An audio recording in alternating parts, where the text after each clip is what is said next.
Bom dia, gente. Mais uma vez estamos aqui na quinta-feira para o estudo da Torá. Nossos sentimentos, nossos pensamentos estão em Israel. Rezamos ainda há pouco por Israel, pelos soldados, né, pela paz, pelas vítimas e, enfim, que a gente consiga tirar desse estudo força e sabedoria para enfrentar esses momentos que tanto nos atordoam e nos machucam. Bom, hoje o prazer de falar com Rafael Assayag, que vai estar nos trazendo estudo sobre Ler Lechá. Ler Lechá, quer dizer, vá para seu proveito na interpretação de Maimônides. Tá? O Rafael, ele é de origem marroquina, ele é original de Manaus e um sócio da área já há bastante tempo. Ele é um profissional da área de gestão de informação e atua numa empresa de farmacêutica, de produtos médicos, não é isso, Rafael? Rafael, então, assim, bem eclético dentro da sua formação, da sua cultura, e é um prazer enorme estar recebendo você para falar de Ler Lechá.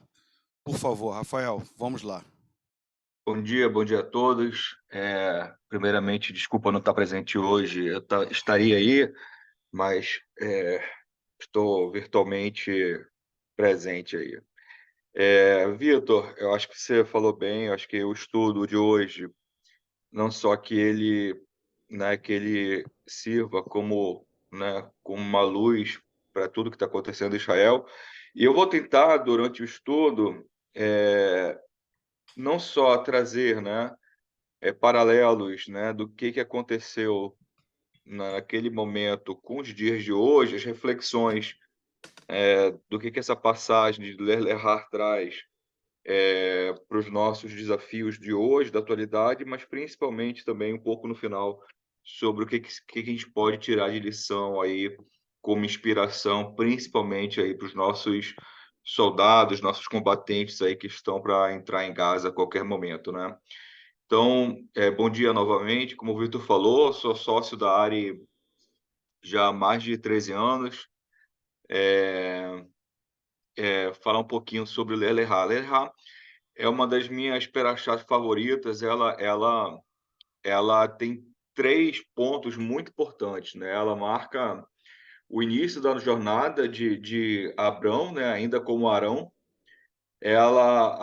Ainda como Abrão, não como Abraão.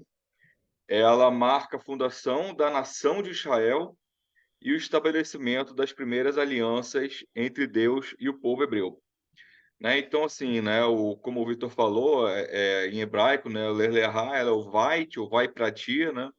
Ela está no Gênesis, entre o capítulo 12 e 17, e ela narra a chamada de Deus a Abrão para deixar sua terra natal, deixar o conforto conhecido, para uma terra que Deus lhe mostraria, né. Então Deus promete para ele algumas questões, Deus faz algumas promessas para ele, de fazer dele uma grande nação, de abençoá-lo, de tornar seu nome grande e dele fazer uma bênção para todos os outros. E a partir daí cria-se todo o tom, toda essa narrativa do relacionamento contínuo de Hashem com o povo de Israel, né. Então, começa-se aí uma jornada de Abrão. Então ele tem essa chamada, ele parte de Canaã com Sarai e com Ló, seu sobrinho, e ele começa a, desde já, enfrentar desafios. Então ele passa fome, desce ao Egito. Então, desde o primeiro momento, ele, nesse testemunho de fé, ele começa a enfrentar desafios que testam a sua fé e obediência naquele chamado de Deus. Deus lhe garante ali, né, na sua aliança, naquele ritual, a a a a sua promessa. E como eu falei, né, a questão da mudança de nome, né. Outra coisa interessante de Ler Leá é porque ele simboliza um pouco da mudança de identidade do povo judeu, né. Então ele tem ali a mudança do nome de Abrão para Abraão, que se torna o pai de muitas nações, e é interessante também essa questão de muitas nações, né? Então temos aí toda a questão dos primos aí, né? Da questão depois que vem aí de Agar, e de Sarai para Sara. Essa questão da mudança de nome, ela pode ser um estudo só sobre isso. Assim, eu acho que tem aí capacidade de ter vários estudos só sobre essa passagem da mudança de nome de Abrão para Abraão e de Sarai para Sara, porque fala da questão de identidade, de uma mudança, enfim. E aí eu acho que trazendo um pouco para nosso já trazendo uma reflexão aí para o nossa rotina, nosso momento atual, traz a reflexão que a gente tem que estar preparado para a gente estar disposto a mudar nossas verdades, estar disposto a mudar nossas certezas e, às vezes, até mesmo a nossa identidade inicial durante a nossa vida, né? Um pouco de lições e aplicações de Ler Lerá, né, que fala também. Como eu falei, é uma história de fé e obediência. E é ouvir um chamado de Deus e aceitar aquele chamado, mesmo sem ver todas as peças ali do quebra-cabeça, né? Então, Abrão, acreditando na promessa de Deus, seguindo os desafios, cumprindo sem saber, com toda certeza, sem saber o que ia chegar, mas sabendo que algo teria no final, porque aquilo foi o que Deus colocou, né? Então, trazendo para hoje novamente, né? Tentando fazer aquele lá e cá, né? Eu acho que a nossa jornada espiritual é um pouco disso também. A gente tenta fazer a nossa vida, né? A nossa rotina, fazer o certo, fazer o correto. A gente não sabe o que vem na frente, né? A gente não sabe como é que vai ser o nosso amanhã. A gente não sabe o que espera para a gente amanhã. Mas a gente enfrenta o desconhecido diariamente. A gente enfrenta as intempéries da vida, as dificuldades que acontecem na nossa vida, às vezes dificuldade de saúde, às vezes dificuldade, né, com relação ao nosso sustento, mas a gente tem fé na promessa de Deus de se manter naquele caminho certo, se manter no caminho da retidão, de fazer a coisa certa e confiar na coisa de fazer cumprir os mandamentos divinos e que lá no final vai encontrar lá o nosso pacto com Deus vai ser cumprido, né? Então, de novo, né, Lele fala muito sobre essa coragem de enfrentar o desconhecido, né, a fé é o meio de certezas, enfim, a questão da identidade judaica. Tem um ponto também interessante que fala que nesse estudo, que é sobre questões de decisões éticas e morais. De novo, algo muito importante para a atualidade, né? Abraão efetuou diversas decisões éticas e morais naquele momento. Por exemplo, a questão da disputa de Ló e os pastores e o dilema entre Agar e Ismael. Então, assim, dia a dia, constantemente, quantos dilemas éticos e morais são postos para a gente entre fazer, às vezes, o que é o fácil, o que é o certo, o que às vezes é o imediato e o que é também aquele sacrifício pela integridade e de fazer novamente aquilo que a gente sabe que lá na frente é o caminho mais certo, a escolha certa que requer sacrifício e integridade nas nossas escolhas diárias. Então, trazendo um pouco agora aqui, não me estendendo aqui para um pouco com relação ao conflito atual de Gaza, né? Eu fiz algumas anotações aqui, né? Então, como eu falei, a questão de fé, a fé de entrar no desconhecido, né? A fé de ir e entrar no desconhecido. Então, nós temos aí hoje nossos combatentes prestes a entrar novamente em Gaza, no desconhecido. Então, requer realmente muita coragem, muita kavaná, muita certeza de que estão fazendo o correto. Os dilemas éticos e morais que somos enfrentados e que somos julgados, não só por Israel ser julgado, mas cada um de nós, por ser judeu, é julgado diariamente. Então, cada dia mais, é a nossa obrigação de sermos éticos e morais e agir com o máximo, assim, é ser o povo onde tem que as atitudes éticas e morais têm que ser acima de qualquer outro patamar.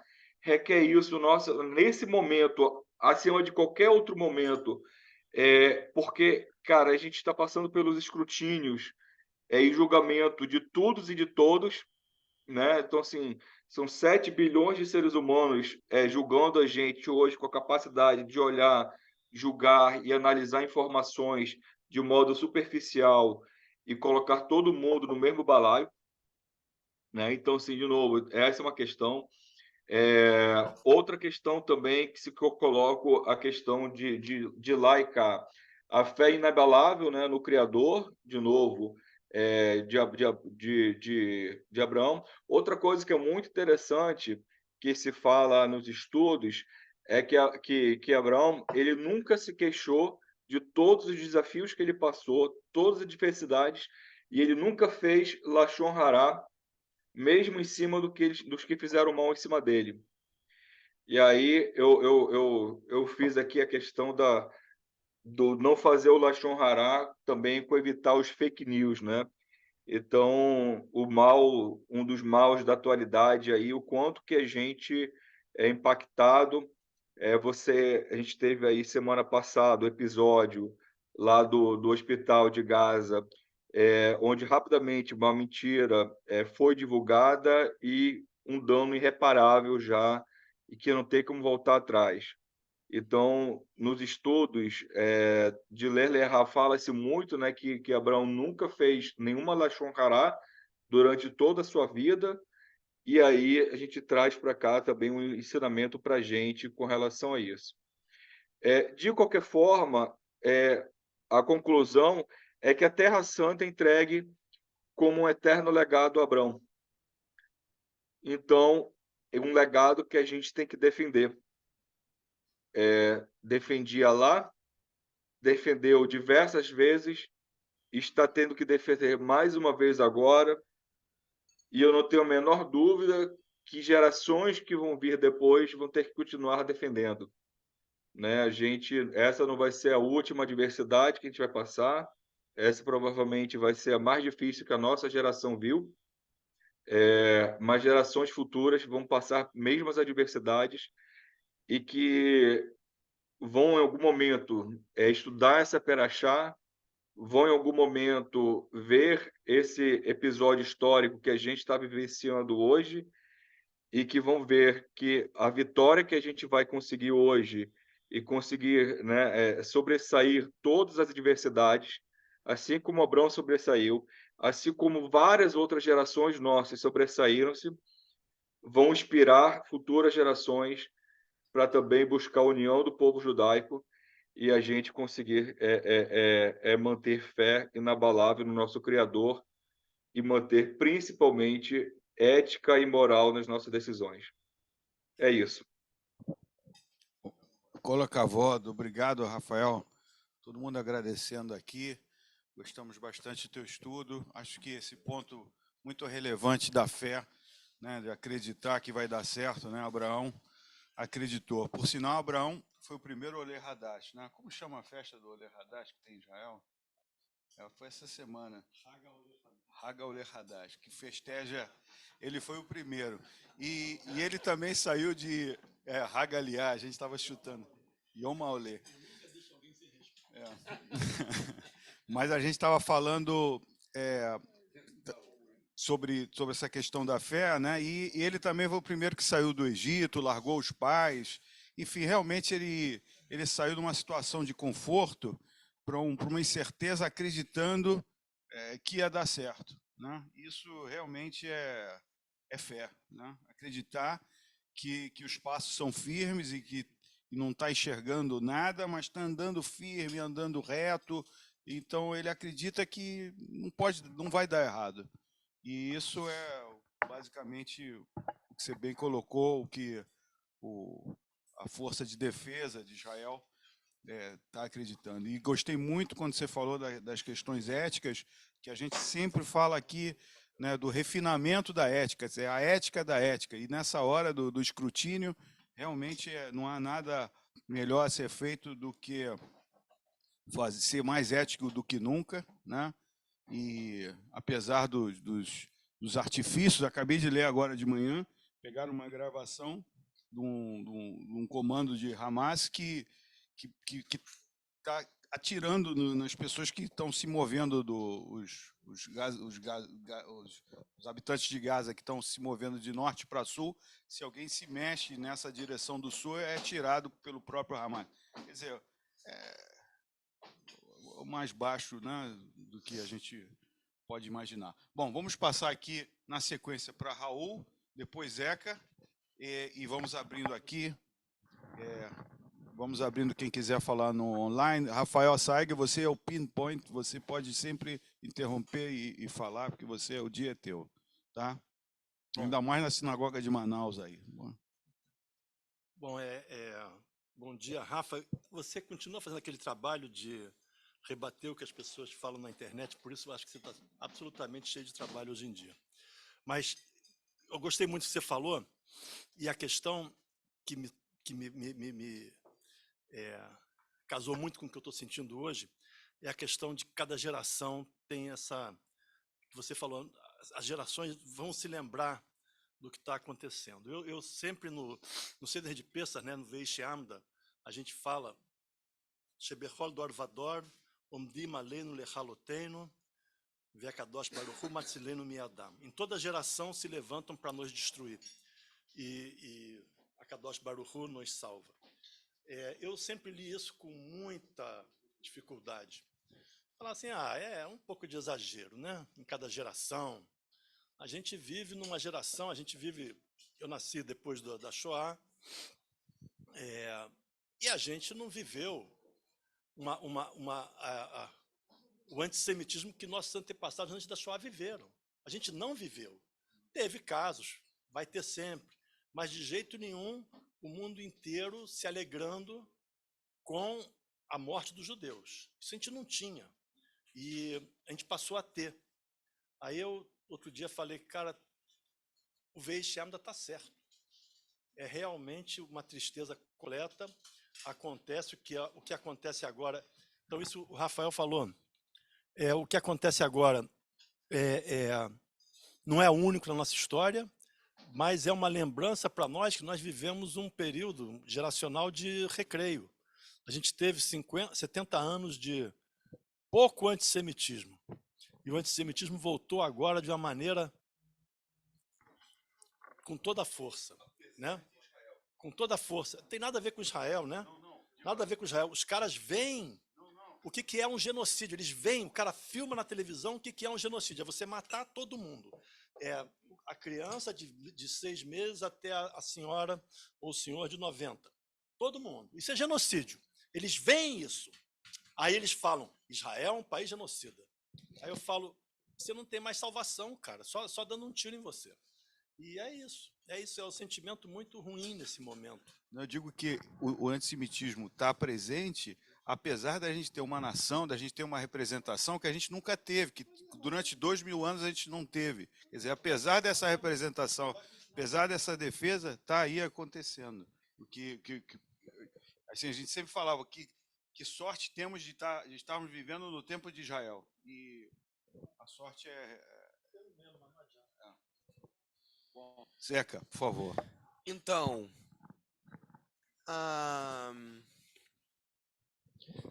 quando se trata de Lashon Hará,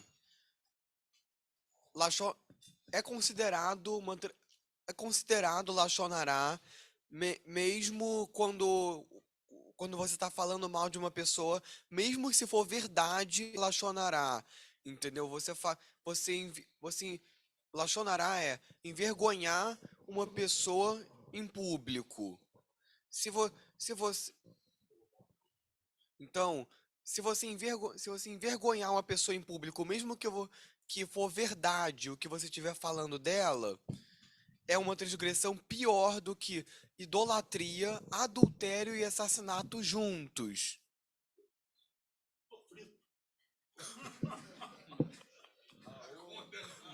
Quando o cara não tá devendo, você não pode falar nada, você fica calado.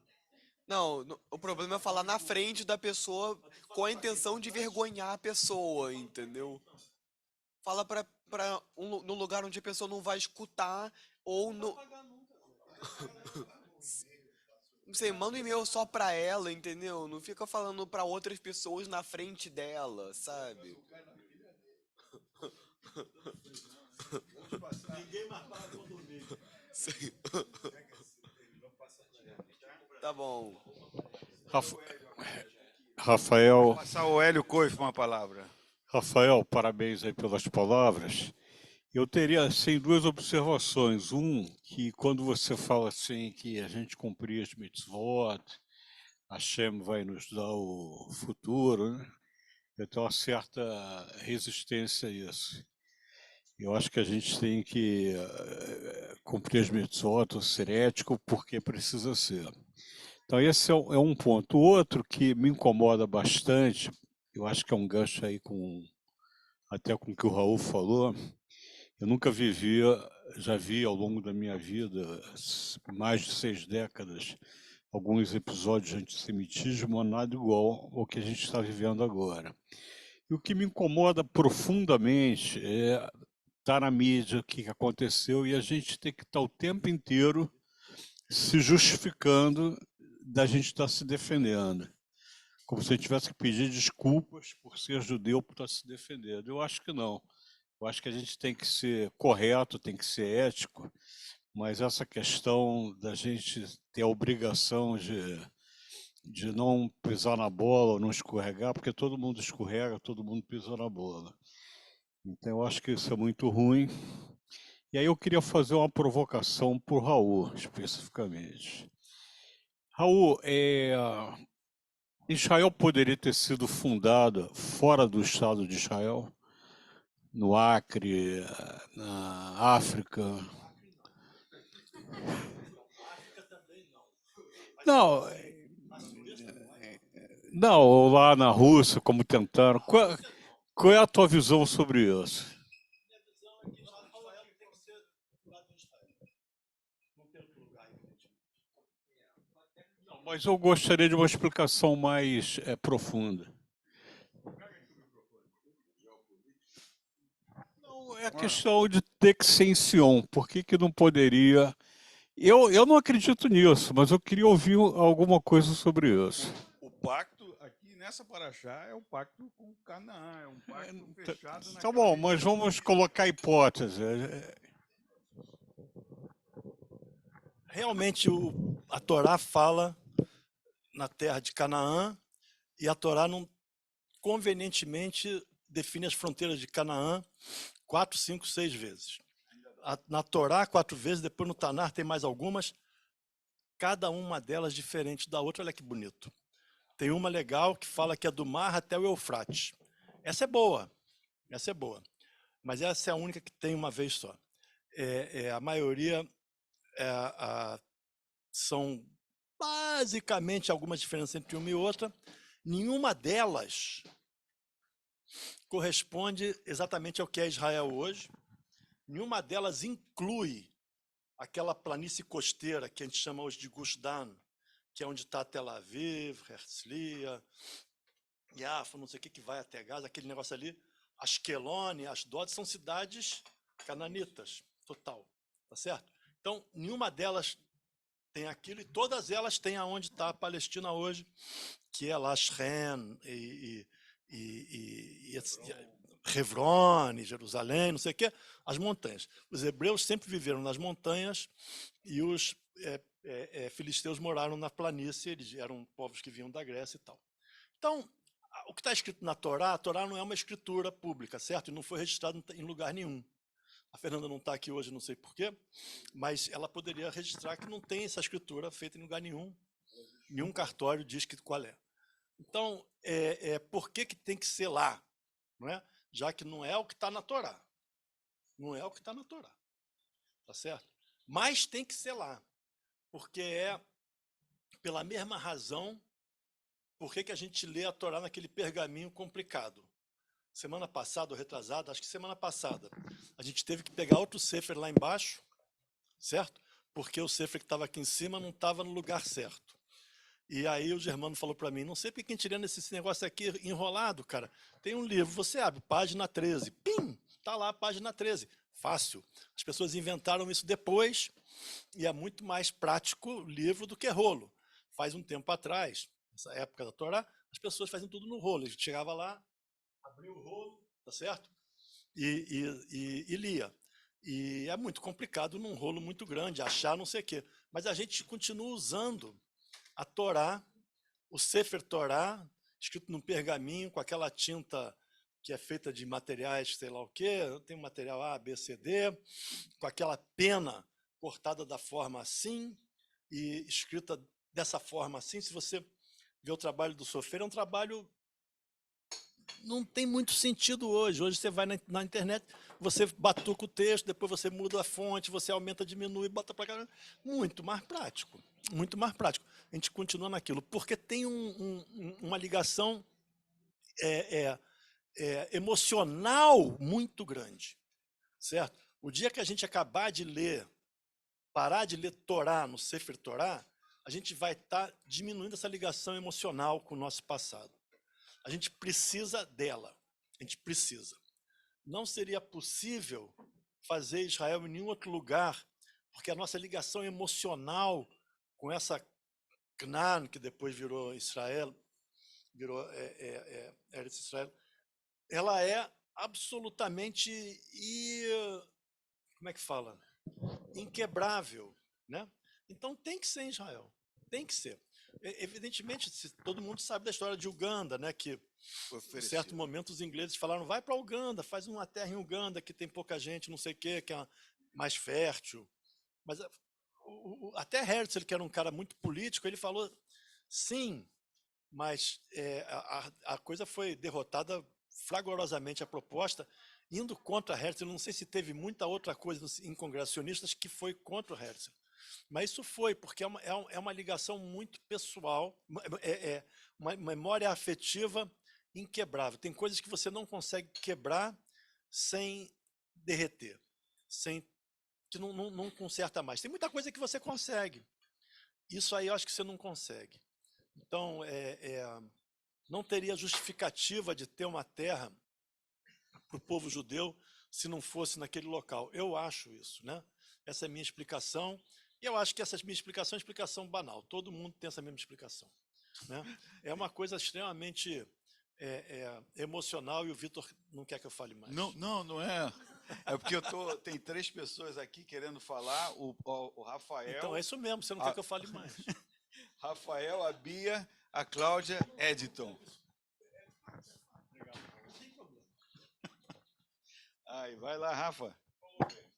Não, só 2 pontuações rápidas aqui. A primeira com relação à questão do Lashon Hara.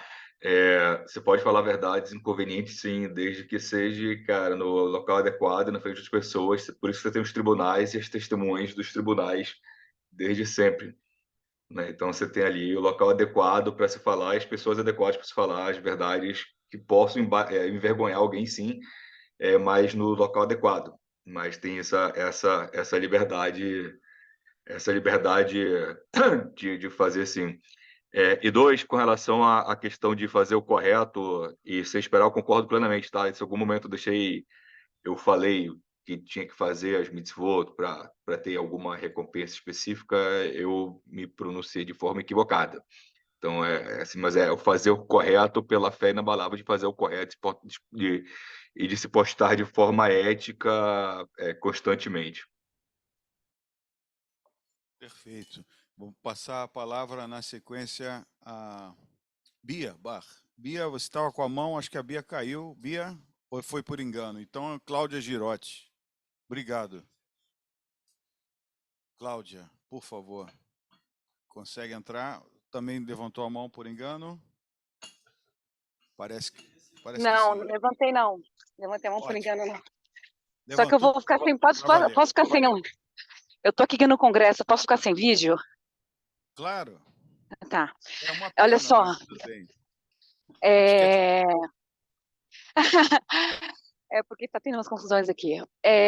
O que acontece em relação à pergunta, se não me engano, do Hélio, na minha opinião, em relação onde seria se não fosse Israel, eu vou até admitir que a gente abra mão, desapegue da questão afetiva. A gente já está no Acre. Hoje a gente já está querendo roubar a Amazônia. Hoje a gente está em Israel, a gente é colonialista. Em que lugar a gente não seria colonialista? Então, assim, independente que acho que a melhor resposta seja a que o Raul deu, só estou fazendo uma abstração de que qualquer lugar, em Israel a gente é colocado como colonialista sem direito, imagina em outros lugares. Então é uma situação que a gente vive que, particularmente, estou muito angustiada aqui, muito. Os políticos falando coisas absurdas, enfim, a gente vai estar sempre errando de alguma maneira, né? Então acho que a gente tem que ter um eixo em saber se defender. Com relação a Lashon Hara, eu estou um pouco cansada também de ter que ser perfeita, todo mundo poder tacar tudo, e a gente tem que estar sempre respondendo da maneira perfeita e sendo super empático com todo mundo, e depois a gente.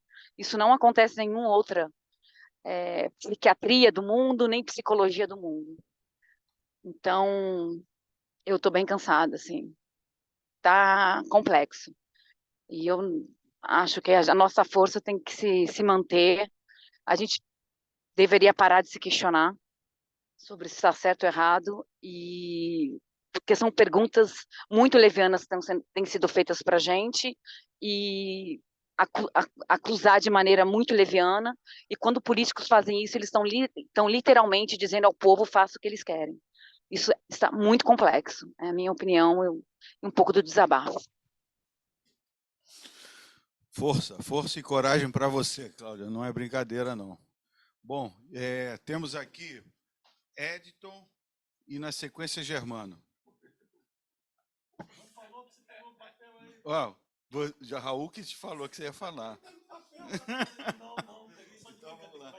Ricardo na sequência, Ricardo Gorodovitch. Está com o microfone? Vai lá. Olha, eu recomendo que as pessoas visitem Israel, obviamente, tem 300 mil situações para confirmar essa nossa ligação com Israel. 300 mil talvez sejam até poucas, tá? Mas, em específico, vão no Museu de Israel, por exemplo. Né? Tem tantos lugares que a gente fundamenta isso de uma maneira tão inquestionável. Né? Israel não seria Israel se fosse outro lugar, seria Judeland, sei lá. Os caras fizeram colônia judaica daqui no sul da Argentina, no sul do Brasil. Fizeram colônia judaica não é Israel.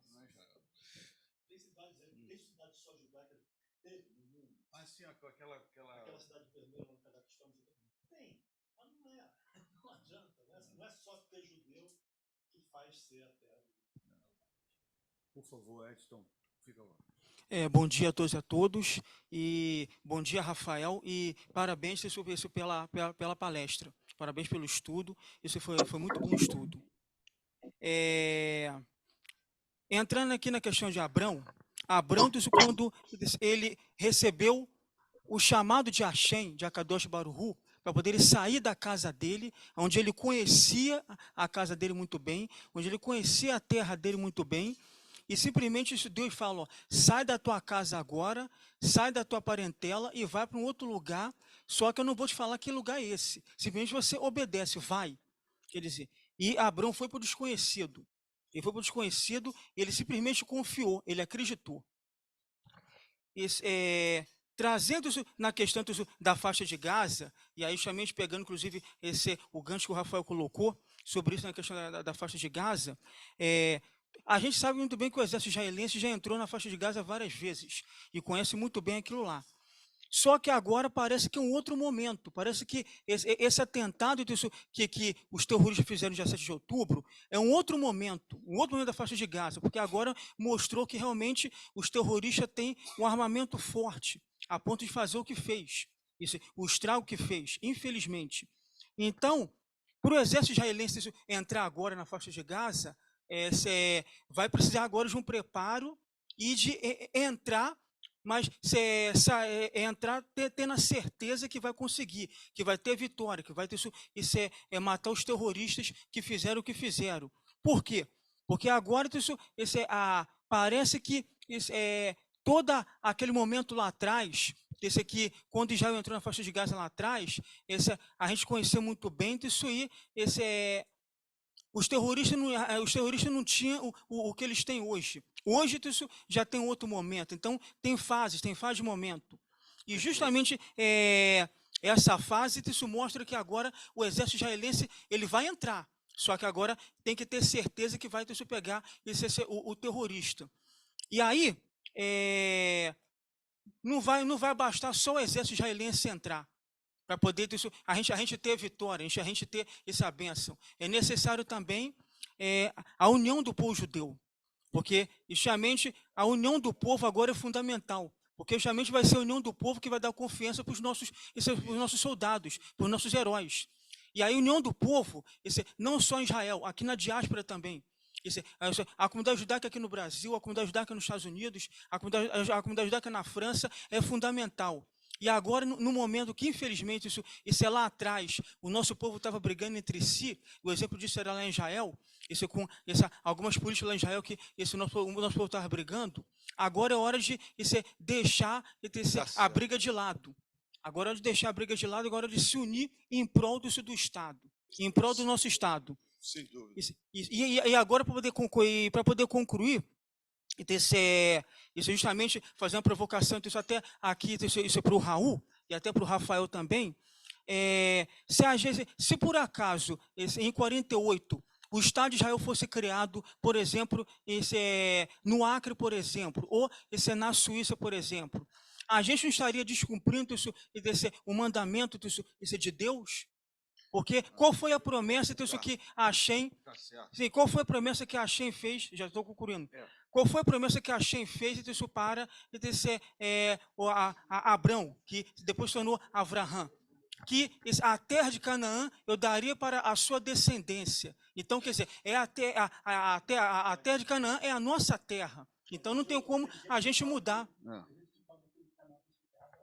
Olha só, isso não tem como a gente mudar. A Bia então, inclusive, obrigado, Edito. A Bia, inclusive, pediu para você falar, que ela não escutou, Raul, sobre a colônia da Argentina. Essa parte você falou, se já... Sempre tem a piada do Canaã, que não é Canadá, né, cara? Podia ser Canadá e não Canaã. Tá. Vamos manter 3 minutos para cada um e vamos passar a palavra para Ricardo.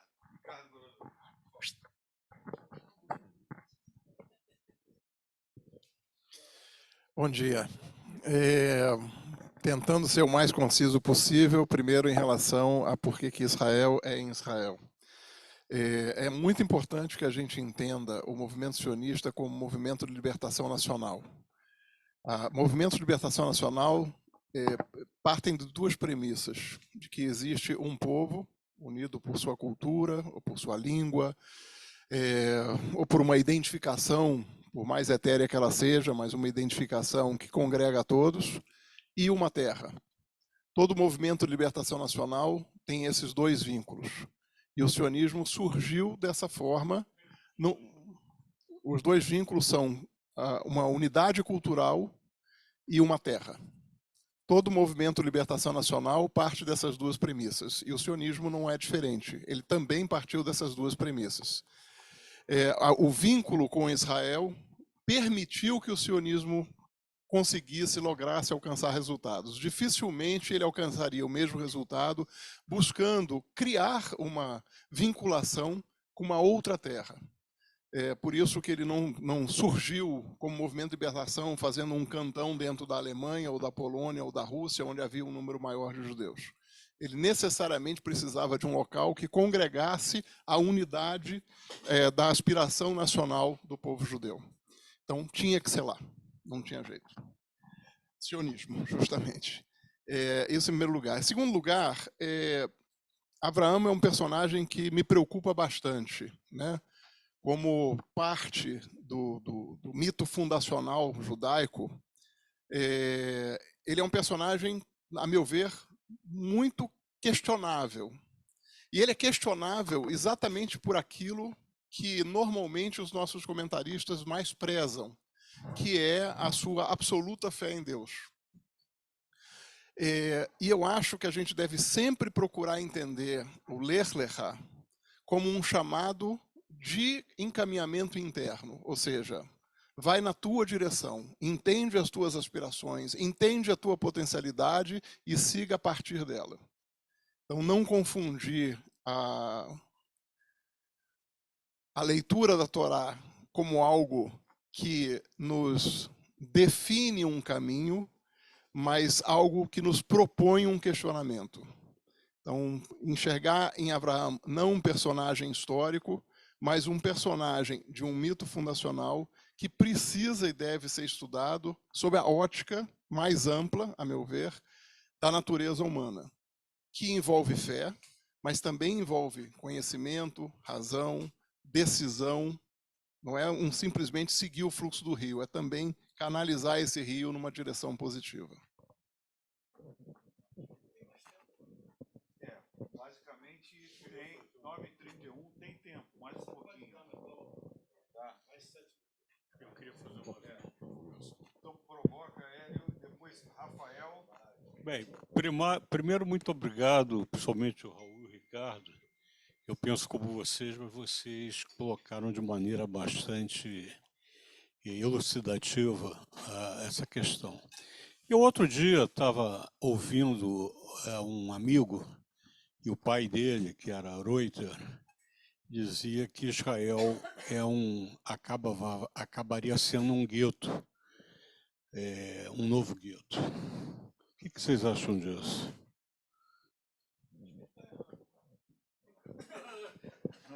Olha só, o Raul já disse que acha que está errado aqui, acabou a resposta. Mas olha, vamos fazer, o Rafael quer falar, Rafael Sayag, deixa o Rafael depois o Raul. Rafael. Não, depois quando for o fechamento, só para quando for o fechamento, só para... Então tá. Tem o último comparativo aqui que eu deixei para fechar. Tá, eu queria fazer aqui só uma lembrança que Abraão é o pai de 4 bilhões de pessoas, pai, né, fundacional. São, tem aqui os números. E como a minha família alguns tem uns primos bilhões bravos. a maioria dos bilhões é de cristãos, depois os bilhões vem de muçulmanos e depois vem 13 milhões de judeus. 15. Não, essa questão que o Ricardo colocou da saída de Abrão, acho perfeito, e queria ressaltar uma coisa.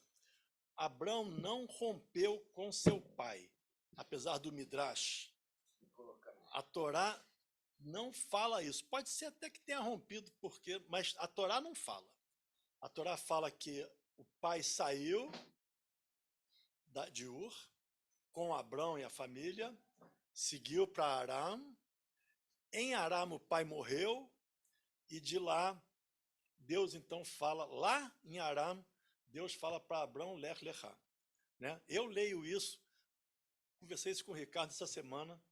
Na segunda-feira a gente estava voltando para casa, a gente deu uma aula aqui de Talmud e tal, estava voltando para casa.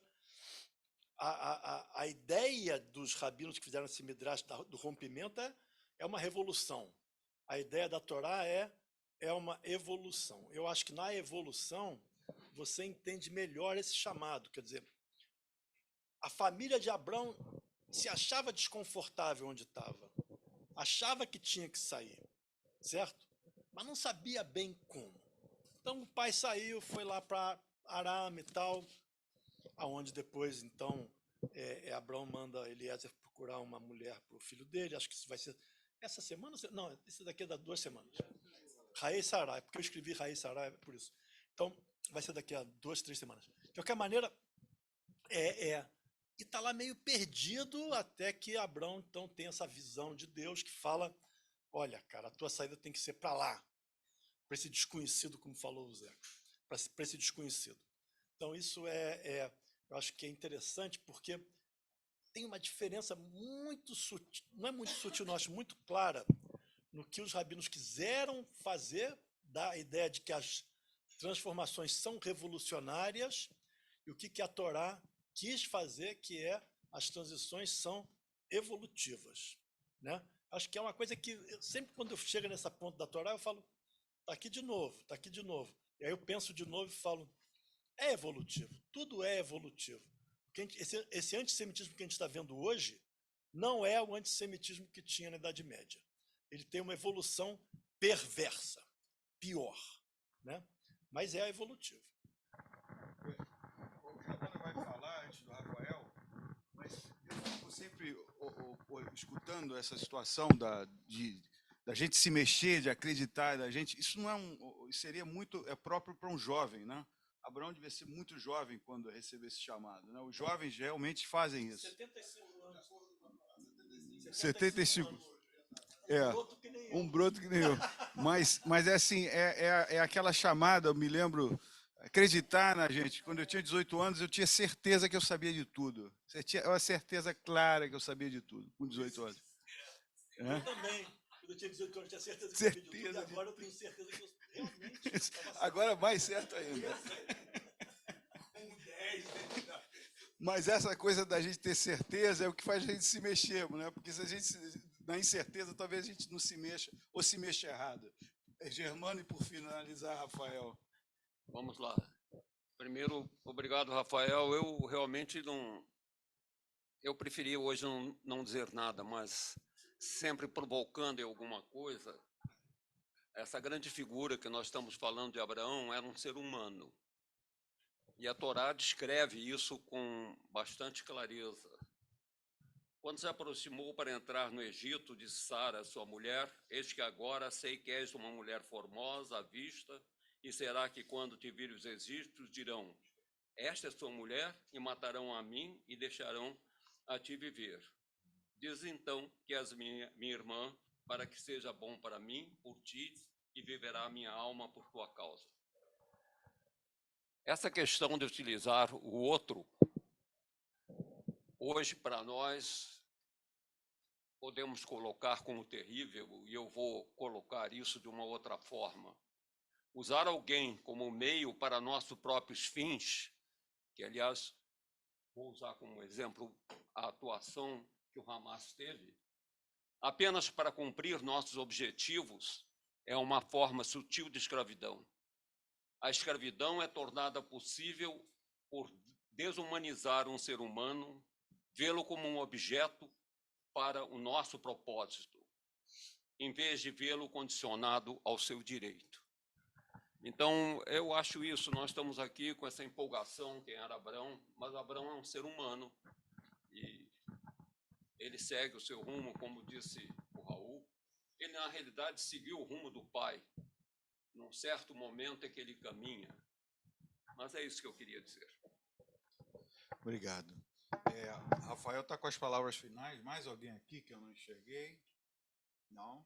Então, Rafael, por favor, está contigo. 9h38. Não, pessoal, primeiramente agradecer a oportunidade aí de ter feito o estudo, agradecer o Vitor,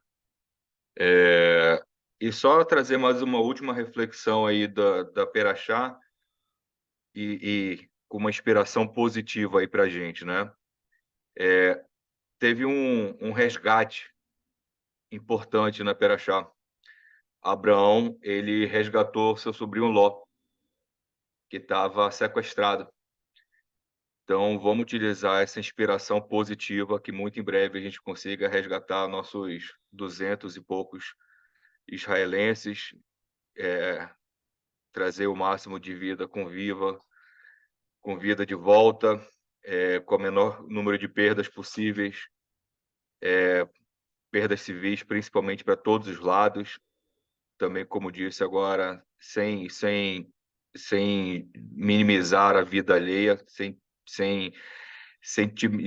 diminuir a vida civil alheia também, que sofre também do outro lado. É importante lembrar disso também, né? E que a gente tenha aí como essa inspiração e que em breve todos estejam de volta às suas casas. E uma boa semana a todos. Obrigado, obrigado. Todos agradecendo você aqui, Rafael. Realmente que a gente sempre possa ter você aqui fazendo os estudos e participando dos Minianimo. Aqui tem um pedido especial presencialmente, mas, enfim, da forma que você puder, a gente aceita você e recebe você assim de braços abertos, tá? É isso, vamos continuar aqui, então, com Birkat Amazon, e que seja uma boa semana, que as boas notícias cheguem rápido. Um abraço, tchau.